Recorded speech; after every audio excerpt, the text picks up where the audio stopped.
우리의 현실을 만드는 것은 과연 무엇일까요? 눈에 보이는 것들일까요? 아니면 마음으로 느껴지는 감정들일까요? 우리는 종종 눈앞의 상황과 순간의 감정에 따라 살아가곤 합니다. 하지만 눈에 보이지 않는 것을 보고 귀에 들리지 않는 것을 듣게 하는 강력한 힘이 있습니다. 오늘 우리는 바로 그 힘, 세상을 초월하는 능력, 믿음에 대해 이야기 나누고자 합니다.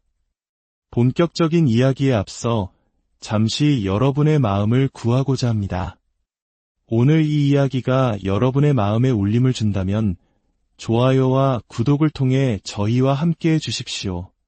여러분의 작은 손길 하나하나가 저희에게는 큰 힘이 되며 이 희망의 메시지가 더 많은 이들에게 닿을 수 있는 씨앗이 됩니다. 이 나눔에 동참하시는 모든 분들 위해 하나님의 크신 은혜가 함께하기를 기도합니다. 성경은 믿음에 대해 이렇게 정의합니다. 믿음은 바라는 것들의 실상이요 보이지 않는 것들의 증거니. 이 말씀은 히브리서 11장 1절에 기록된 믿음의 본질을 꿰뚫는 말씀입니다.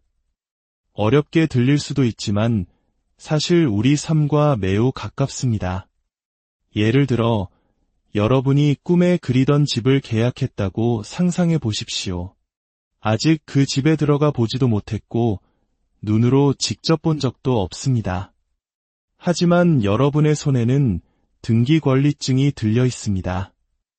그 서류 한 장이 바로 그 집이 법적으로 여러분의 것임을 증명하는 실체입니다. 여러분은 그 서류를 보며 아직 보지 못한 집에 대한 확신을 갖습니다. 믿음이 바로 이와 같습니다. 하나님께서 우리에게 주신 약속의 말씀이 바로 우리 영혼의 등기 권리증입니다. 아직 우리 눈에 보이지 않고 손에 잡히지 않더라도 그 말씀으로 인해 우리는 그것이 이미 우리의 것임을 확신하고 실체로 받아들이는 것입니다.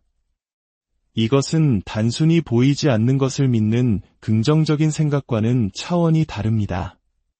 이것은 하나님의 창조적인 능력 그 자체입니다. 히브리서 11장 3절은 믿음으로 모든 세계가 하나님의 말씀으로 지어진 줄을 우리가 아나니 보이는 것은 나타난 것으로 말미암아 된 것이 아니니라고 말합니다. 우리가 보는 이 모든 세상이 눈에 보이지 않는 하나님의 말씀과 그분의 믿음에서 시작되었다는 것입니다. 하나님께서는 빛이 있으라 말씀하셨고 그 말씀은 곧 현실이 되었습니다. 성경 속 믿음의 선조들은 모두 이 원리를 삶으로 증명했습니다. 아벨은 믿음으로 가인보다 더 나은 제사를 드렸습니다. 에녹은 믿음으로 하나님을 기쁘시게 하여 죽음을 보지 않고 하늘로 옮겨졌습니다. 노아는 어떻습니까? 그는 이전까지 단 한 번도 비가 내린 적이 없는 세상에서 보이지 않는 일에 대한 경고를 받고 방주를 지었습니다. 수백 년 동안 사람들의 조롱을 받으면서도 그는 묵묵히 하나님의 말씀을 믿고 거대한 배를 만들었습니다. 그의 믿음은 눈앞의 현실이 아니라 하나님의 약속에 근거했기 때문입니다. 그리고 마침내 비가 내렸을 때 그의 믿음은 그와 그의 가족을 구원하는 실체가 되었습니다. 그렇다면 이 보이지 않는 믿음의 실체를 어떻게 우리의 삶 속으로 가져올 수 있을까요? 바로 우리의 말을 통해서입니다. 우리 한국 사람들에게는 예로부터 말이 씨가 된다는 지혜가 있습니다. 우리가 무심코 뱉은 말이 현실에 영향을 미친다는 것을 경험적으로 알고 있었던 것입니다. 성경은 이 원리를 더욱 깊고 강력하게 설명합니다. 로마서 10장 8절은 이렇게 말합니다. 말씀이 내게 가까워 내 입에 있으며 내 마음에 있다. 그리고 이어서 10절에서는 구원의 원리를 이렇게 선포합니다. 사람이 마음으로 믿어 위에 이르고 입으로 시인하여 구원에 이르느니라. 여기서 우리는 놀라운 공식을 발견합니다. 마음의 믿음과 입의 고백, 이 두 가지가 결합될 때 하나님의 능력이 우리의 삶에 나타나는 것입니다. 말은 단순히 소리가 아닙니다.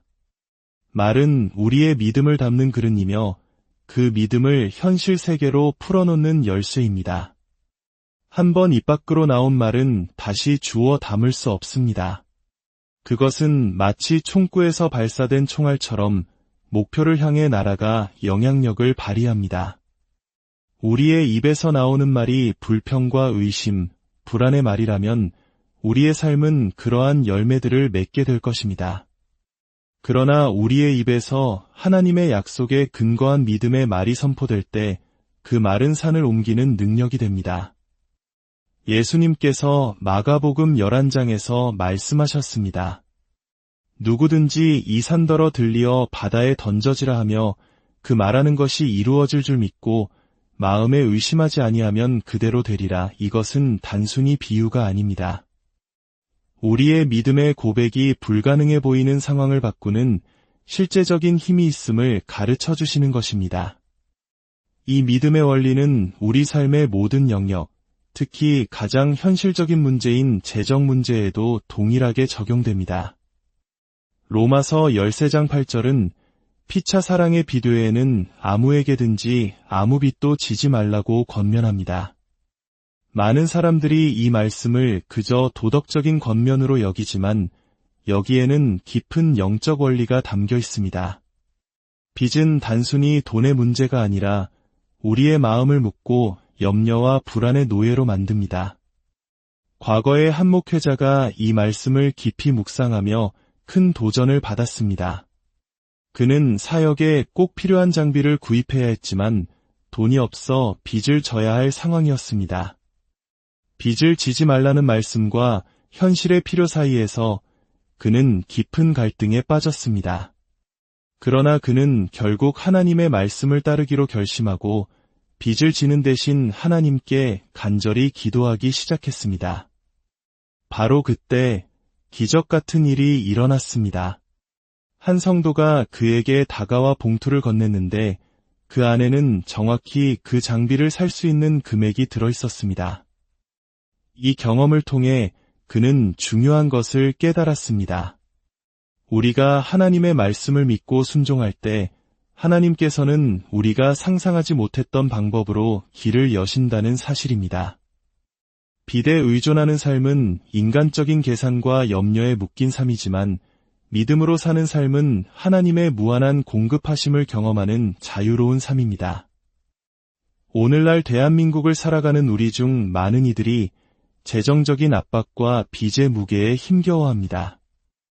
이 이야기는 단지 돈에 대한 이야기가 아닙니다.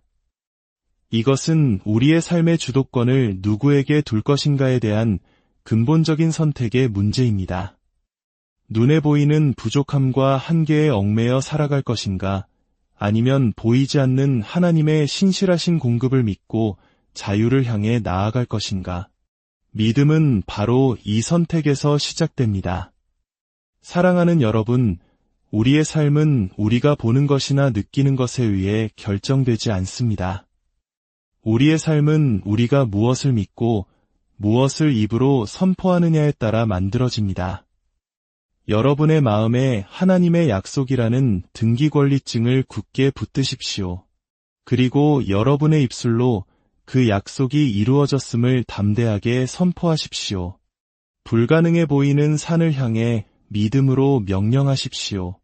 재정적인 어려움, 관계의 문제, 건강의 염려 앞에서 하나님의 말씀을 선포하며 자유를 향해 나아가십시오. 주님께서 여러분 한 분 한 분을 축복하시고 지켜주시기를 원합니다. 여러분의 삶이 눈에 보이는 대로가 아닌 산을 옮기는 믿음으로 살아가는 위대한 여정이 되기를 소망합니다. 여러분의 입술이 생명과 창조의 능력으로 가득 차 하나님의 약속이 여러분의 삶 가운데 풍성한 열매로 맺어지기를 우리 주 예수 그리스도의 이름으로 간절히 기도합니다.